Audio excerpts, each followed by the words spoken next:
Ya sore dok. Baiklah Dek, di sini saya akan menentukan status gizi pada adik. Nah, sebelum saya menentukan status gizi pada adik itu, saya akan mencari indeks massa tubuh adik. Iya. Nah, untuk penentuan indeks massa tubuh adik itu, saya akan mencarinya dengan cara yang pertama itu Dek, mengukur berat badan adik, dan yang kedua itu mengukur tinggi badan adik. Apakah adik bersedia? Bisa dok. Baiklah Dek, untuk kelangsungan pemeriksaan itu Dek, saya akan melakukannya dengan prosedur yang telah berlaku. Apakah adik bersedia? Iya dok. Baiklah, selanjutnya kita akan melakukan cuci tangan rutin. Gunakan air, gunakan sabun,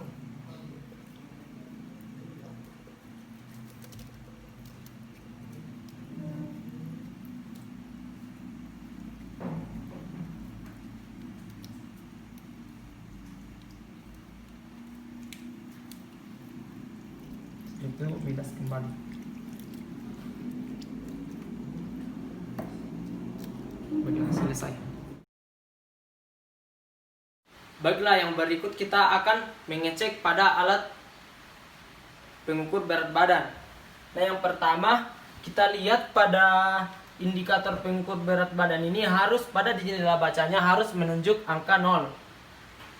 Karena di atasnya itu tidak ada beban, makanya harus menunjuk angka 0 pada indikator baca alat.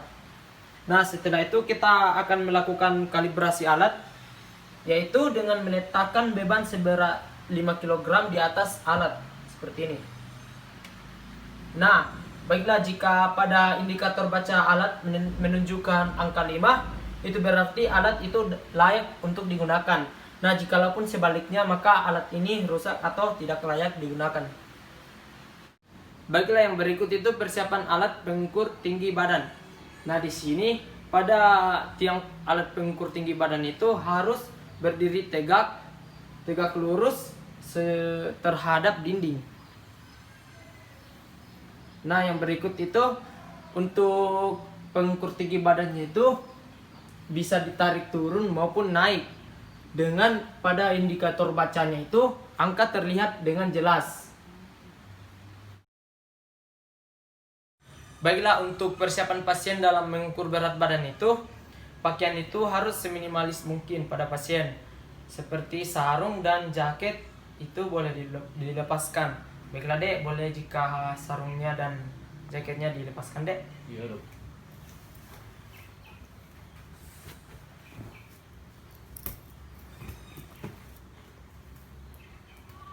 Baiklah, yang kedua itu untuk alas kaki pada pasien boleh jika ada dilepas. Nah, seperti yang terlihat pada pasien tidak menggunakan alas kaki atau sudah dilepas.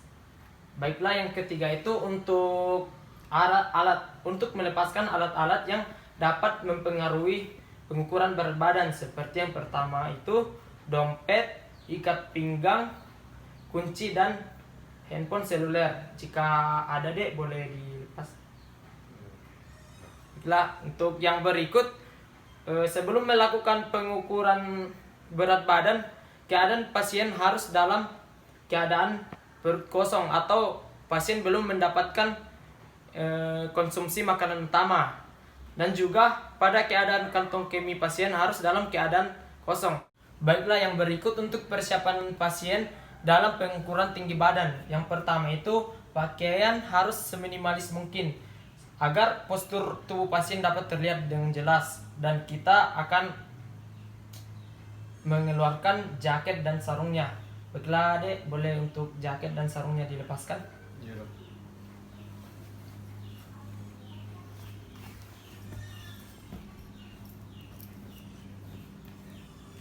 Baiklah, yang berikut itu untuk alas kaki pada pasien dilepaskan. Nah, seperti yang terlihat pada pasien tidak menggunakan alas kaki atau telah dilepas. Baiklah, yang terakhir itu untuk aksesoris bagian kepala seperti topi dan ikat rambut itu dilepaskan jika ada. Baiklah, kita akan mengukur berat badan pasien. Sebelum itu kita harus melihat pada alat apakah alat sudah aktif nyala. Nah, di sini alatnya sudah menyala. Nah, baiklah, langkah yang kedua itu kita akan menyuruh pasien untuk naik ke alat pengukur berat badan. Tapi Dek, bolehkah Adek naik ke alat pengukur berat badan Dek? Iya dok.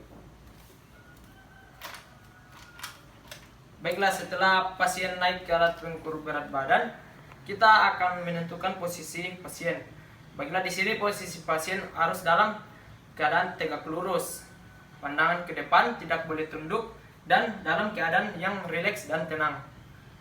Nah, yang ketiga itu kita akan melihat pada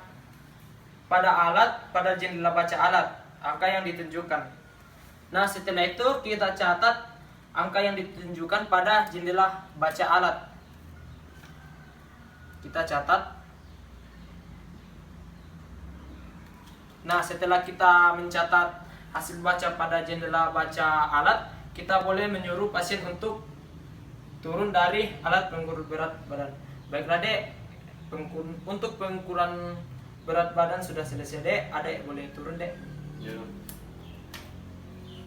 Baiklah, yang berikut ialah pengukuran tinggi badan. Nah, baiklah Dek, boleh Adek berdiri sini Dek. Ya dok. Baiklah, yang pertama itu kita menentukan posisi pasien. Nah, di sini posisi pasien dalam keadaan tangannya itu tergantung bebas di depan tubuh. Nah, baiklah, setelah itu kita meminta kepada pasien untuk pasien memandang lurus ke depan. Boleh pandang lurus ke depan Dek. Nah, setelah itu kita lihat pada bagian kepala belakang, bagian bahu belakang, bagian bokong, dan bagian tumit kaki itu agar menempel pada tiang pengukuran badan. Baiklah Dek, boleh sandar ke tiang. Nah, setelah itu kita akan menarik turun alat pengukur tinggi badan ini sehingga sampai menyentuh bagian kepala atau rambut pasien. Nah, setelah itu untuk pengukurannya kita meminta kepada pasien agar melakukan inspirasi maksimum. Baiklah Dek, boleh tarik nafas maksimum Dek. Nah, setelah itu kita lihat pada jendela baca alat. Setelah melihat angka yang ditunjukkan pada jendela baca alat, kita catat hasil yang ditunjukkan pada jendela baca alat.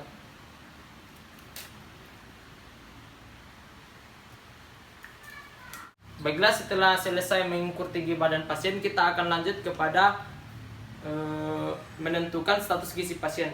Baiklah Dek, untuk pengukuran tinggi badan sudah selesai Dek, kita akan lanjut ke penentuan status gizi Adek. Baiklah, yang berikut ialah penentuan status gizi pasien. Nah, untuk penentuan status gizi pasien itu kita ambil dari nilai IMT-nya. Nah, nilai IMT sendiri itu rumusnya IMT sama dengan berat badan dalam kilogram dibagi dengan tinggi badan dalam meter pangkat 2. Nah, tadi itu Dek, untuk berat badan Ade itu ada 53. Untuk tinggi badan Ade itu ada 163.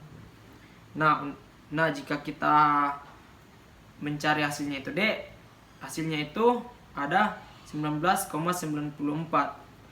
Nah, untuk angka 19,94 ini Dek termasuk dalam kategori status gizi Ade itu normal atau baik. Nah, adapun masukan dari saya Dek, agar adik tetap mempertahankan status seperti ini, status gizi normal seperti ini, dengan cara adik tetap menjaga pola makan yang teratur dan tidur secukupnya. Dari semua hal yang saya sampaikan, apakah masih ada yang perlu adik tanyakan? Enggak. Ya baiklah. Kasih Dek atas kerjasamanya Dek. Terima kasih dok. Sudah. Sekian dari hasil video CSL antropometrik saya. Apabila ada kesalahan dalam praktikum saya, mohon dimaafkan.